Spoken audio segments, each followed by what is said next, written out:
내가 너를 위해 얼마나 희생했는데. 여러분, 혹시 자식에게 이런 말을 하신 적 있으신가요? 아니면 부모님께 이런 말을 들으며 자라오셨나요? 조선 후기의 대학자 정약용 선생은 유배지에서 자식들에게 보낸 편지에서 이렇게 말씀하셨습니다. 부모가 자식에게 은혜를 베풀었다고 말하는 순간 그 은혜는 은혜가 아니라 빚이 된다. 나이 들어 자식과의 관계에서 가장 아픈 순간은 언제일까요? 바로 내가 쏟은 사랑이 자식에게는 부담으로 느껴질 때입니다. 내가 평생 헌신했다고 생각하는데 자식은 왜 나를 피하는 걸까요? 왜 연락도 뜸해지고 명절에도 얼굴 보기가 어려워질까요? 오늘은 우리가 무심코 내뱉는 어떤 말들이 자식과의 관계를 멀어지게 만드는지, 그리고 어떻게 하면 자식과 진정으로 가까워질 수 있는지 함께 살펴보겠습니다. 정약용은 목민심서에서 이렇게 말합니다. 부모가 자식에게 은혜를 말하는 순간 그것은 더 이상 은혜가 아니라 거래가 된다. 여러분, 이 말씀이 가슴에 와 닿으시나요? 우리는 자식을 키우며 정말 많은 것을 희생합니다. 밤잠을 설쳐가며 아픈 아이를 간호하고 내 것을 포기하며 학비를 대고 내 꿈을 접고 자식의 미래를 위해 헌신합니다. 이 모든 것이 진심 어린 사랑입니다. 하지만 나이가 들고 자식이 독립하고 연락이 뜸해지면 우리는 이런 말을 하게 됩니다. 내가 너를 키우느라 얼마나 고생했는데, 너 대학 보내려고 내가 뭘 포기했는지 아니? 내가 너한테 해준 게 얼마인데 이렇게 대하니? 이 말들은 사실입니다. 거짓이 아닙니다. 하지만 정약용은 말합니다. 이 말을 하는 순간 부모 자식 관계는 사랑의 관계에서 채무 관계로 바뀐다고요. 자식은 더 이상 부모에게 감사하지 않습니다. 대신 빚진 사람처럼 느끼기 시작합니다. 그리고 빚은 갚고 싶어 하는 게 아니라 피하고 싶어지는 겁니다. 어느 70대 어머니가 제게 이런 이야기를 하신 적이 있습니다. 선생님, 저는 자식들 키우느라 제 인생을 다 바쳤어요. 그런데 지금 자식들은 명절에도 잘 안 오려고 해요. 전화도 의무적으로 하는 것 같고요. 제가 뭘 잘못한 걸까요? 그분께 여쭤봤습니다. 혹시 자식들에게 내가 너희를 위해 이렇게 희생했다는 말을 자주 하신 적 있으세요? 그분은 잠시 침묵하시더니 말씀하셨습니다. 맞아요.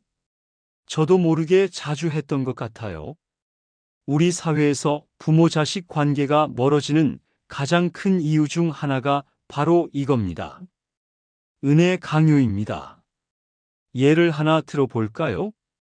50대 중반의 한 아들이 있습니다. 그는 어릴 때부터 공부를 잘했고 명문대를 나와 대기업에 다닙니다. 겉으로 보면 성공한 인생입니다. 하지만 그는 어머니와의 관계에서 늘 숨이 막힙니다. 어머니는 만날 때마다 이런 말씀을 하십니다. 내가 여기까지 온 건 다 엄마 덕분이야. 엄마가 너 공부시키려고 얼마나 고생했는데. 너 학원비 대느라 엄마가 식당에서 설거지까지 했어. 모두 사실입니다. 하지만 아들은 이 말을 들을 때마다 감사함이 아니라 짓눌림을 느낍니다. 내 성공은 내 것이 아니라 엄마 것이구나. 나는 평생 엄마에게 빚진 사람이구나. 결국 그는 어머니를 피하게 됩니다.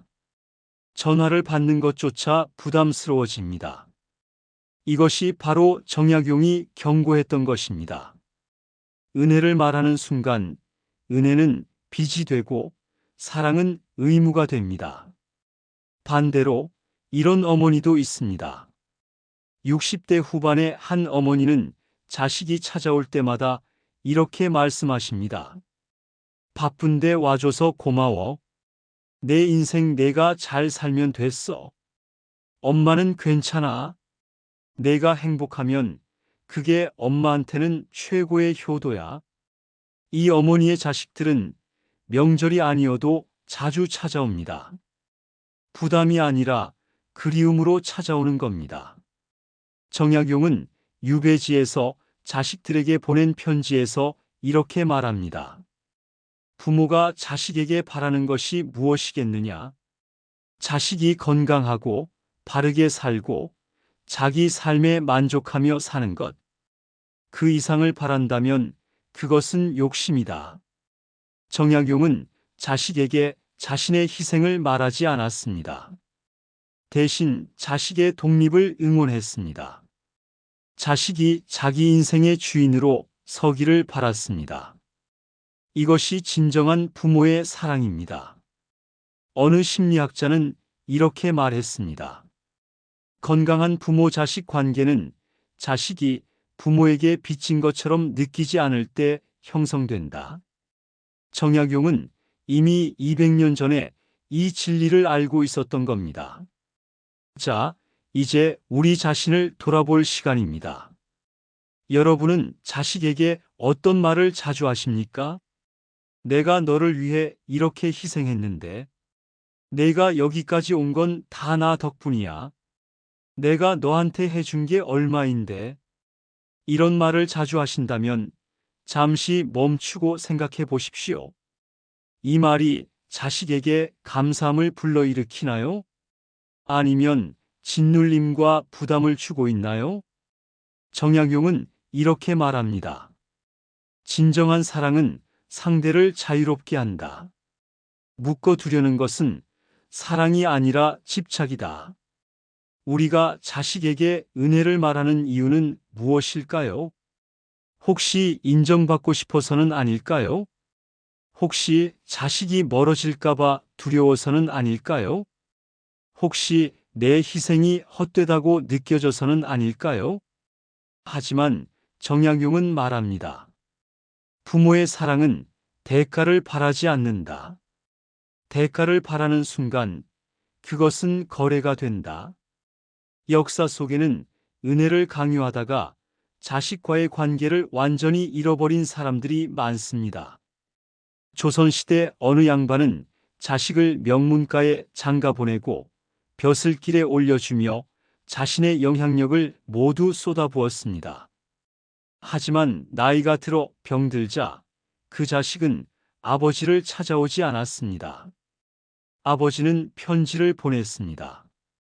내가 너를 위해 무엇을 했는지 기억하느냐? 내가 여기까지 온 것은 모두 나 때문이다. 하지만 자식은 답장조차 하지 않았습니다. 왜일까요? 그 자식은 평생 아버지의 은혜를 비처럼 느끼며 살았습니다. 아버지의 기대에 부응해야 한다는 압박 속에서 자신의 삶을 살지 못했습니다. 그래서 아버지가 약해진 순간 도망쳐버린 겁니다. 반대로 어떤 경우도 있습니다. 정약용의 두 아들은 아버지가 유배에서 풀려난 후에도 그리고 아버지가 돌아가신 후에도 아버지의 방대한 저수를 정리하고 세상에 알리는데 평생을 바쳤습니다. 왜일까요? 아버지가 자신들에게 빚을 지우지 않았기 때문입니다. 은혜를 강요하지 않았기 때문입니다. 오히려 자유롭게 자기 길을 가라고 응원했기 때문입니다. 그 자유로움이 결국 더 깊은 효심으로 돌아온 겁니다. 그렇다면 우리는 자식에게 어떻게 말해야 할까요? 정약용의 지혜를 바탕으로 구체적인 조언을 드립니다. 첫째, 내가 너를 위해 희생했다 대신 너와 함께한 시간이 행복했다고 말하세요. 내가 너 키우느라 고생했다는 말은 자식에게 빚을 지웁니다. 하지만 너와 함께한 시간이 내 인생에서 가장 소중했다는 말은 감사를 불러일으킵니다. 둘째, 내 덕분에 내가 성공했다 대신 내가 스스로 잘 해냈구나라고 말하세요. 자식의 성공을 내 것으로 만들지 마세요. 자식의 성공은 자식의 것입니다. 그것을 인정해 줄 때 자식은 부모를 더 존경하게 됩니다. 셋째, 나를 잊지 마라 대신 내 인생을 잘 살아라고 말하세요. 자식을 붙들지 마세요. 자식을 자유롭게 해주세요. 그 자유로움이 결국 자식을 다시 부모에게로 돌아오게 만듭니다. 넷째, 자식이 찾아왔을 때 고맙다고 말하세요. 당연한 거 아니냐는 말 대신 바쁠 텐데 와줘서 고맙다고 말하세요. 감사는 감사를 부릅니다. 정약용은 목민심서에서 이렇게 말합니다. 효도는 강요할 수 없다. 효도는 부모가 자식을 어떻게 대했는가에 따라 자연스럽게 우러나오는 것이다. 이 말은 무슨 뜻일까요? 우리가 자식에게 효도를 강요하면 할수록 자식은 효도에서 멀어집니다. 하지만 우리가 자식을 존중하고 자유롭게 하고 독립적인 인격체로 대할 때 자식은 자연스럽게 부모를 그리워하게 됩니다. 어느 80대 할머니의 이야기입니다. 그분은 평생 자식들에게 너희 인생 너희가 알아서 살아라. 나는 내 인생 잘 살 테니 걱정 마라고 말씀하셨습니다. 자식들이 무엇을 하든 간섭하지 않으셨고 도움을 청하지도 않으셨습니다. 그런데 신기한 일이 일어났습니다. 자식들이 자발적으로 찾아왔습니다. 명절이 아니어도 주말마다 돌아가며 찾아와서 함께 시간을 보냈습니다. 그분께 여쭤봤습니다. 어떻게 자식들과 이렇게 좋은 관계를 유지하세요? 그분은 웃으시며 말씀하셨습니다. 간단해요. 내가 자식들한테 빚진 사람처럼 굴지 않았고 자식들도 나한테 빚진 것처럼 느끼지 않게 했어요. 우리는 그냥 서로 좋아하는 사람들이에요. 이것이 바로 정약용이 말한 관계입니다. 나이가 들면 외로움이 찾아옵니다. 자식들은 각자의 삶을 살고 우리는 혼자 남겨집니다. 그때 우리는 자식에게 집착하게 됩니다. 나를 잊지 마라. 자주 연락해라. 명절에는 꼭 와야 한다. 하지만 정약용은 말합니다. 자식에 대한 집착은 자식을 묶어두지 못한다. 오히려 자식을 밀어낸다. 진정으로 자식과 좋은 관계를 유지하고 싶다면 집착을 내려놓아야 합니다. 그렇다면 어떻게 내려놓을 수 있을까요? 첫째, 내 삶을 살아야 합니다. 자식이 내 삶의 전부가 되어서는 안 됩니다. 나는 나의 취미를, 나의 관계를, 나의 기쁨을 가져야 합니다. 내 삶이 충만할 때 자식에게 덜 집착하게 됩니다. 예를 들어 어떤 70대 아버지는 자식들이 독립한 후 평생 미뤄왔던 서예를 시작했습니다. 매주 서예 동호회에 나가고 전시회도 열고 새로운 친구들도 사귀었습니다. 그러자 신기한 일이 일어났습니다. 자식들이 더 자주 연락을 했습니다. 아버지 요즘 뭐 하세요? 라고 궁금해하며 찾아왔습니다. 아버지가 자신의 삶을 즐기니 자식들도 부담 없이 다가올 수 있었던 겁니다. 둘째, 자식의 삶을 존중해야 합니다. 자식에게도 자식의 가정이 있고 자식의 고민이 있고 자식의 우선순위가 있습니다. 그것을 인정하고 존중할 때 자식은 더 편안하게 부모를 대할 수 있습니다.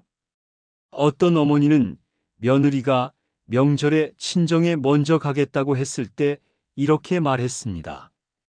그래, 친정 부모님도 보고 싶으시겠다. 우리는 다음에 봐도 괜찮아. 그 한마디에 며느리는 오히려 더 자주 찾아왔습니다. 부담이 아니라 고마움으로요. 셋째, 감사의 말을 해야 합니다. 자식이 해준 작은 것에도 감사하세요. 전화 한 통, 방문 한 번, 작은 선물 하나에도 고맙다고 말하세요. 감사는 관계를 부드럽게 만듭니다. 한 60대 어머니는 아들이 한 달에 한 번 전화할 때마다 바쁜데 전화해줘서 고마워. 엄마는 내 목소리만 들어도 행복해라고 말합니다. 그러자 아들의 전화가 일주일에 한 번으로 늘었습니다. 의무가 아니라 기쁨으로 전화하게 된 겁니다.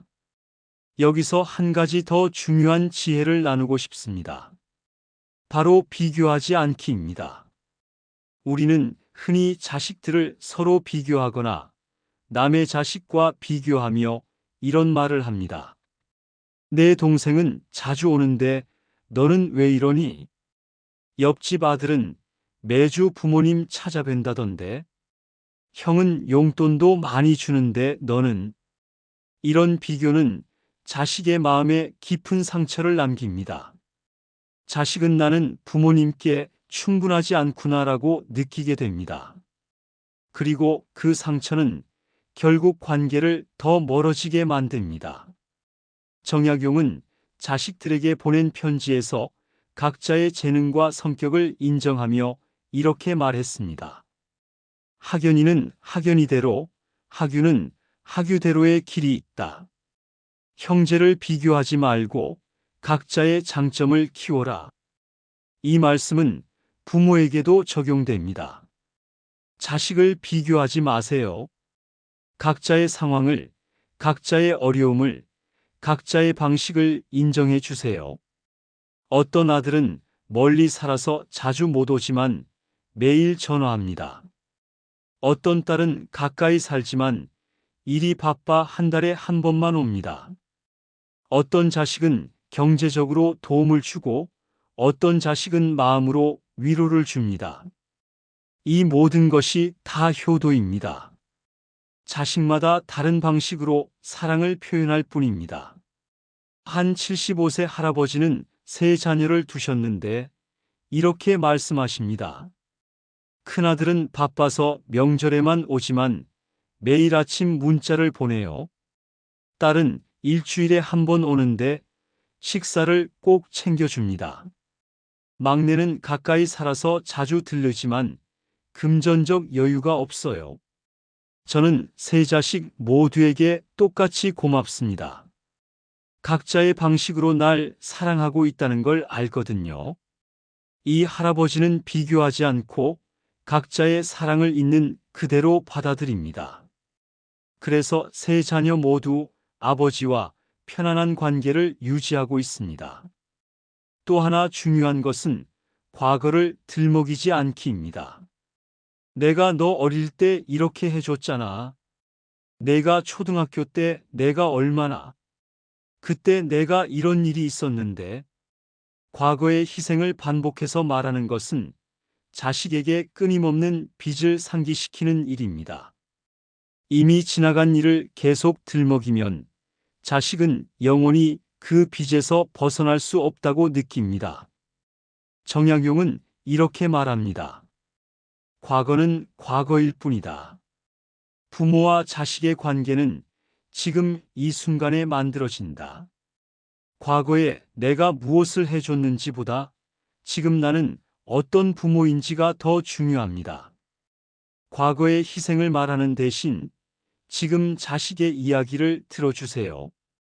과거의 은혜를 강조하는 대신 지금 자식에게 관심을 보여주세요.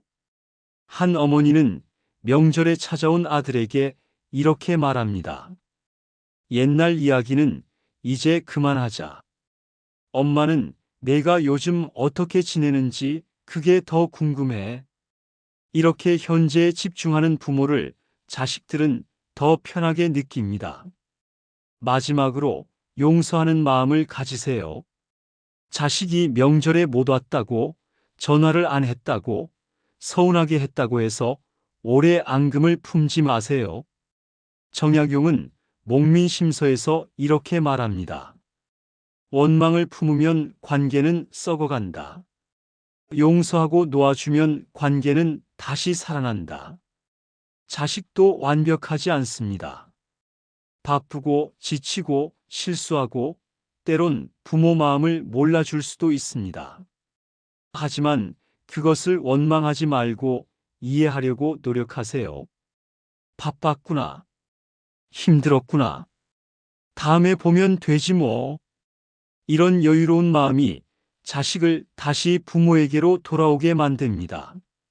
오늘 우리는 정약용 선생의 가르침을 통해 부모-자식 관계의 본질을 살펴보았습니다. 핵심은 이것입니다. 은혜를 말하는 순간 은혜는 빚이 되고 사랑은 의무가 된다. 우리가 자식에게 쏟은 사랑은 진짜입니다. 하지만 그 사랑을 무기로 삼는 순간 관계는 무너집니다. 정약용이 18년의 유배 생활 속에서도 자식들과 아름다운 관계를 유지할 수 있었던 이유는 그가 자식들에게 은혜를 강요하지 않았기 때문입니다. 오히려 자식들을 자유롭게 했고 독립적인 인격체로 존중했습니다. 오늘부터 실천할 수 있는 5가지 지혜를 기억하십시오. 하나, 내가 너를 위해 희생했다는 말을 입 밖에 내지 않기. 대신 너와 함께한 시간이 행복했다고 말하기. 둘, 자식의 성공을 내 것으로 만들지 않기. 대신 내가 스스로 잘 해냈구나라고 인정하기. 셋, 자식에게 집착하지 않고 내 삶을 충실히 살기. 내가 행복할 때 자식도 편안하게 다가올 수 있습니다. 넷, 자식들을 서로 비교하지 않고 각자의 사랑을 인정하기. 다섯, 과거를 들먹이지 않고 현재에 집중하며 용서하는 마음 갖기.